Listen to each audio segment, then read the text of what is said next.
चरित्रहीन स्त्रियों की अगर 5 बातें समझ गए तो कभी उनके जाल में नहीं फंस पाओगे। नमस्कार दोस्तों, एक बार फिर से आप सभी दर्शकों का हमारे YouTube चैनल में बहुत बहुत स्वागत है। दोस्तों, आज की कहानी बड़ी ही ज्ञानवर्धक है और यही कहानी चरित्रहीन स्त्रियों के ऊपर है। मित्रों, एक बार की बात है, बंगाल राज्य में एक भद्रसेन नाम का राजा रहा करता था। उसकी एक बड़ी ही सुंदर कन्या थी। उसका नाम था चंद्रावती। जब वह विवाह के योग्य हुई तो उसका पिता उसके लिए एक राजकुमार की तलाश करने लगा, किंतु चंद्रावती ने अपने लिए वर तलाश करने के लिए अपने पिता से एक शर्त रखने के लिए कहा था।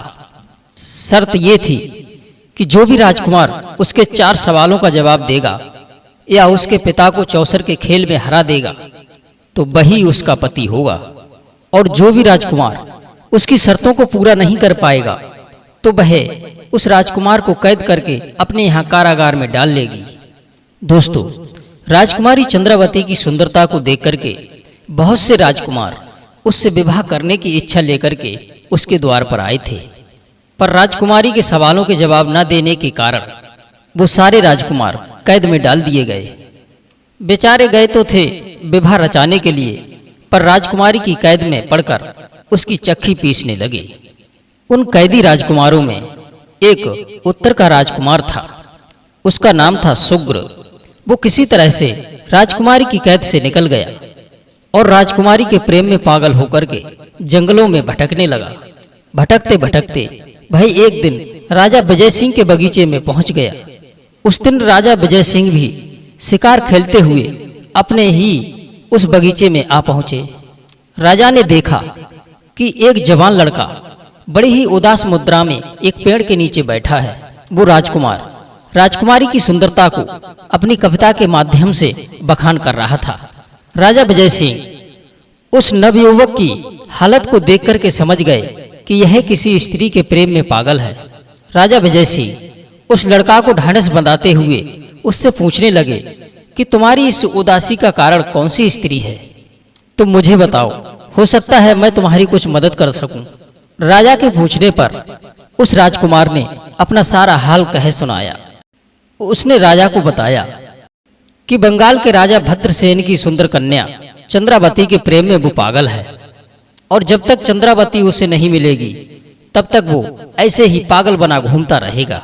उसने ये भी बताया कि राजकुमारी चंद्रावती के यहाँ मेरे जैसे अनेकों राजकुमार कैद हैं और उन्हीं कैदियों में से एक वो भी था जो किसी तरह से अपनी जान बचा करके भाग आया था। जो भी उससे विवाह करने की इच्छा लेकर के जाता है तो राजकुमारी उससे 4 प्रश्न पूछती है। जो उसके प्रश्नों का जवाब नहीं दे पाता है तो वह उसे अपनी कैद में डाल देती है। राजकुमार की बात सुनकर के राजा विजय सिंह कहते हैं, हे पुत्र, मैं तुम्हारा दुख दूर करने का प्रयास करूंगा। दोस्तों, राजा विजय सिंह गुरु गोरखनाथ के शिष्य थे। उनके पास में एक हीरामन नाम का तोता पला हुआ था। वो तोता बहुत ही बुद्धिमान और भूत भविष्य को जानने वाला था। राजा विजय सिंह अपने सारे काम उस तोते से पूछकर ही किया करते थे। तो राजा विजय सिंह ने उस तोते से उस राजकुमारी के बारे में पूछा। तब तोते ने बताया कि यह राजकुमार उस राजकुमारी को भूल जाए और इसी में उसकी भलाई है, वरना राजकुमारी के फंदे में पड़कर इस राजकुमार की जान भी जा सकती है। तो राजकुमार उस तोते से कहने लगा, भले ही मेरे प्राण चले जाएं, लेकिन एक बार मैं उस राजकुमारी से आलिंगन करके ही रहूंगा, तभी मेरा जीवन सफल होगा। राजकुमार का इस तरह का पागलपन देख करके राजा ने तोते से कहा कि हे तोता, यह राजकुमार चंद्रा के वियोग में मर भी सकता है, इसलिए जैसा भी हो आप इसकी अभिलाषा को पूरा करवा दीजिए। और मैंने भी इस राजकुमार को वचन दिया है कि मैं तुम्हें राजकुमारी से मिलवाऊंगा और मैं उसका दुख दूर करूंगा।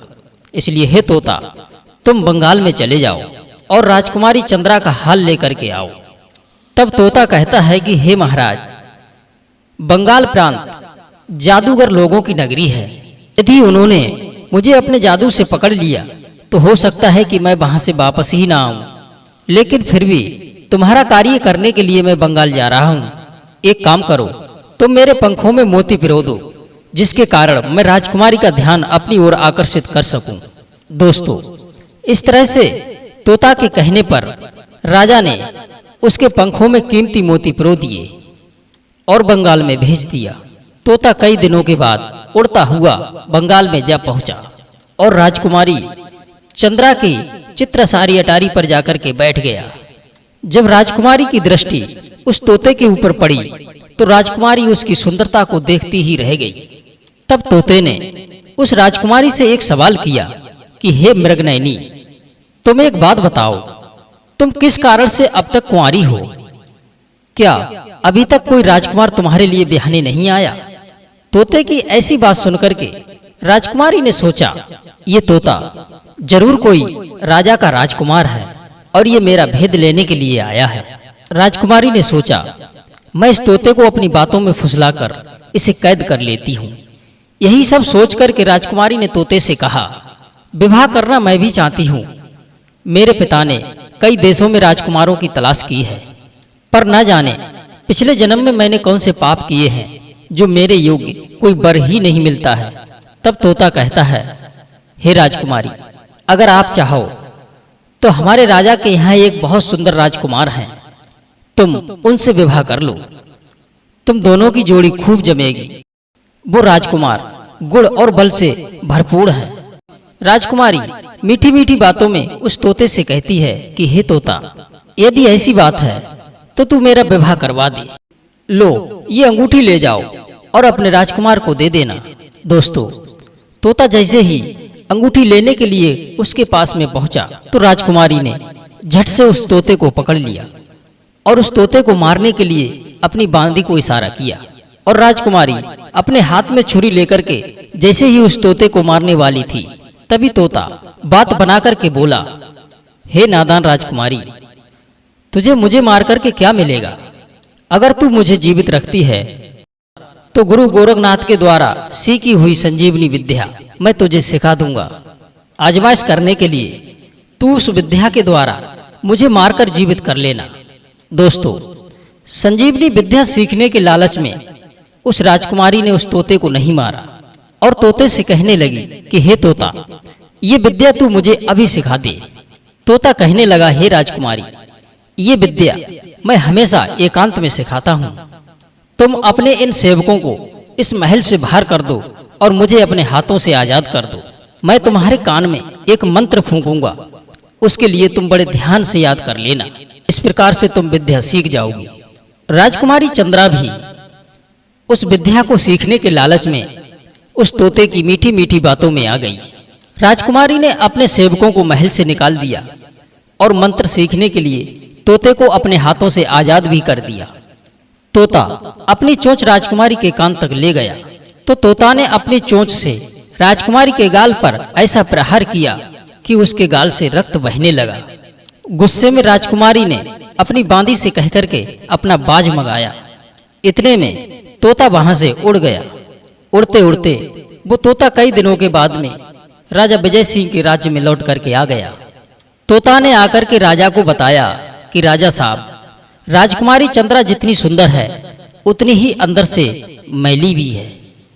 ऐसे तैसे मैं अपने प्राण बचा करके उससे आया हूँ। राजा विजय सिंह कहने लगे, चलो जो भी है जैसी भी है, लेकिन मैंने राजकुमार को वचन दिया है और उसे निभाऊंगा।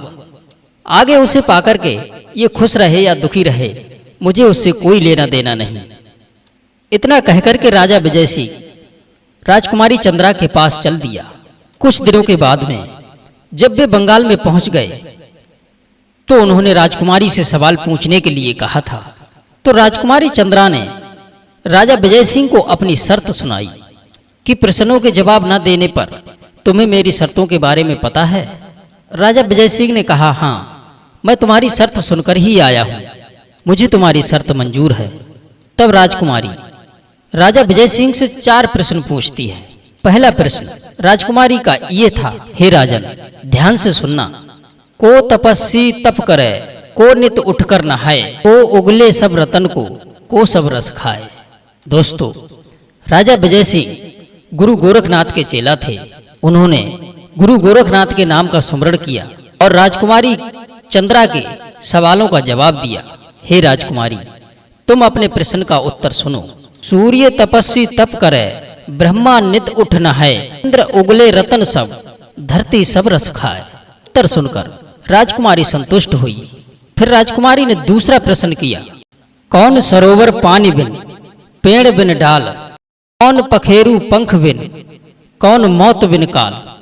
तब राजा इस प्रश्न का उत्तर देता है, हे राजकुमारी, अपने प्रश्न का उत्तर जरा ध्यान से सुनना। नैन सरोवर पानी बिन, धर्म मूल बिन डाल, जीव पखेरु पंख बिन, नींद मौत बिन काल। राजकुमारी राजा के दूसरे प्रश्न से भी बहुत ही प्रसन्न हुई। फिर राजकुमारी ने तीसरा प्रश्न किया, बरखा वर्षी रात में, भीजा सब बन राय, खड़ा न डूबे नीर बिन, पंछी प्यासो जाए। इस प्रश्न का भी उत्तर राजा ने बड़े ढंग से दिया। ओस पड़ी थी रात को, भीजो सब बन राय, घड़ा भरो नहीं ओस से, पंछी प्यास हो जाए। तीसरे प्रश्न का भी उत्तर बड़ा ही सुंदर था। राजकुमारी खुश हो गई। अब चौथा प्रश्न राजकुमारी ने इस प्रकार किया, नाजुक नार पिया संग सोती, अंग से अंग मिलाए, जब जागे तब जाग के, अपने पति को खाए। राजा ने इसका उत्तर दिया कि हे राजकुमारी, बाती घोली तेल में, नाजुक खूब बढ़ाए, ताके पाछे तेल को सनन सनन खा जाए। फिर राजकुमारी ने एक सवाल और किया, एक भुजा धारण किए, बैठी गद्दी डार, सब जग बस में कर लियो, नहीं अंग में खाल। तब राजा कहता है कि हे राजकुमारी, जरा ध्यान से सुनो। आटा सब जग खात है, पीसे चक्खी माए, एक भुजा जामे बनी, जामे झूठी नाय। राजा के इस प्रकार उत्तर देने पर राजकुमारी बहुत प्रसन्न हो गई। शर्त के अनुसार राजकुमारी विजय सिंह से विवाह करने के लिए तैयार हो गई। राजा भद्रसेन भी राजकुमारी चंद्रा का विवाह करने के लिए तैयार हो गए। तब राजा विजय सिंह कहते हैं कि हे राजकुमारी, मैंने तुम्हारी ये शर्त अपने लिए पूरी नहीं की है। तुम तो मेरे लिए एक बेटी के समान हो। मैं तुम्हारा विवाह राजकुमार के साथ में करवाऊंगा, जो तुम्हारे प्रेम में अपना राजपाट छोड़ करके पागलों की तरह जंगल में भटक रहा है। मैंने उसे वचन दिया है। इस प्रकार से राजा विजय सिंह ने उस राजकुमार को बुलवाया और राजकुमारी चंद्रा से उसका विवाह करा दिया। विवाह कराने के बाद राजा विजय सिंह तो अपने नगर को लौट आए। राजकुमार राजकुमारी के साथ में वहीं रहने लगा। काफी दिनों तक राजकुमार अपनी ससुराल में ही रहता रहा। एक दिन राजकुमार अपने ससुर से विदा लेकर के जहाज पे बैठकर अपने वतन को लौट रहा था। रास्ते में भयंकर दुख आ गया और जहाज टूट गया। टूट करके बहे उस पानी में डूब गया। तब राजकुमार सुदृत एक तख्ते पर बैठकर डूबता उछलता हुआ किनारे पर आ लगा। उधर राजकुमारी भी दूसरे तख्ते पर बैठ करके वो भी दूसरे किनारे पर जा लगी और वो राजकुमार से बिछड़कर भीलों की नगरी में जा पहुंची। भीलों ने उसका सारा माल जेवर लूट करके उसको छोड़ दिया। राजकुमारी चंद्रा भूखी प्यासी कई दिनों तक जंगलों में भूखी प्यासी भटकती रही। उसी जंगल में एक चित्रकेतु नाम का सौदागर उसी जंगल में था। वो राजकुमारी चंद्रा की सुंदरता को देखकर उस पर मोहित हो गया और उधर राजकुमारी भी उसकी सुंदरता पर मोहित हो गई। राजकुमारी को अपने पति का तनिक भी ख्याल नहीं आया। वो सौदागर के साथ में उसके नगर को चली गई। सौदागर भी उस राजकुमारी को लेकर अपने बगीचे के महल में रहने लगा। उधर राजकुमार भी अपनी पत्नी को ढूंढते हुए कई दिनों के बाद में उस चंद्रकेतु के नगर में पहुंच गया।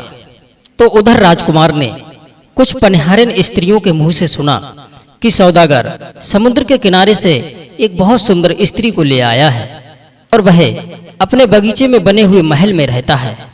तब राजकुमार भी पता लगाता हुआ उसी बगीचे में जा पहुंचा, जहां जाकर उसकी पत्नी चंद्रा से उसकी मुलाकात हो गई। राजकुमार ने तो सोचा था कि इतने दिनों के बाद में मिले हैं, अगर देखेगी तो लिपट जाएगी, पर राजकुमारी ने तो राजकुमार को देखते ही मुंह फेर लिया।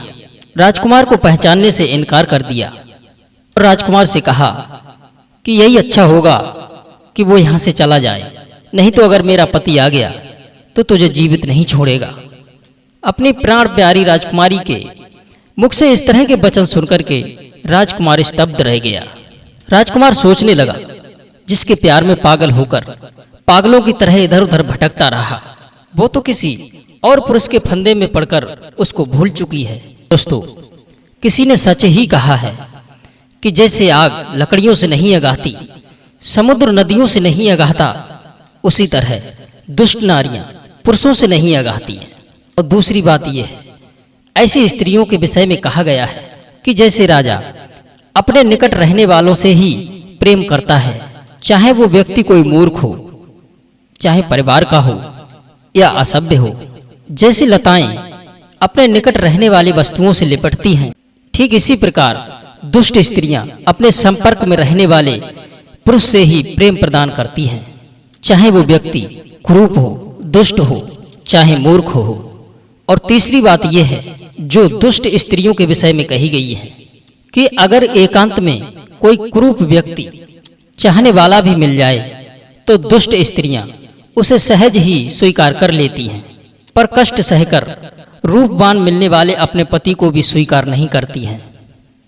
और चौथी बात यह है, दुष्ट स्त्रियों के लिए एक खास बात और होती है, यदि कोई पुरुष उन पर अत्यधिक आसक्त हो जाता है तो वो उनके लिए प्राण त्यागने के लिए भी तत्पर रहता है। तो दुष्ट स्त्रियां उसके साथ में इस प्रकार खेलती हैं जैसे पंखहीन पक्षी के साथ में कोई बच्चा खेलता है, वे उसे ठीक से भाव नहीं देती हैं। और पांचवी बात यह है, ऐसी स्त्रियां तभी तक पुरुषों का प्रिय कार्य करती हैं जब तक उन्हें पता नहीं चलता कि ये मुझ पर दिलो जान से आसक्त है। जब उन्हें ये पता लग जाता है कि ये मुझ पर दिलो जान से मरता है तो वे उसे ठीक उसी प्रकार रखती हैं। दोस्तों, उधर वो राजकुमारी चंद्रा के मोह को त्याग करके वहां से लौट आया और अपने राज्य को चला गया, अपने राज्य में खुशी पूर्वक रहने लगा। दोस्तों, इस कहानी के बारे में आपकी क्या राय है, हमें कमेंट के माध्यम से अवश्य बताएं। आप सभी दर्शकों का बहुत बहुत धन्यवाद। जय श्री कृष्णा, जय श्री राधे।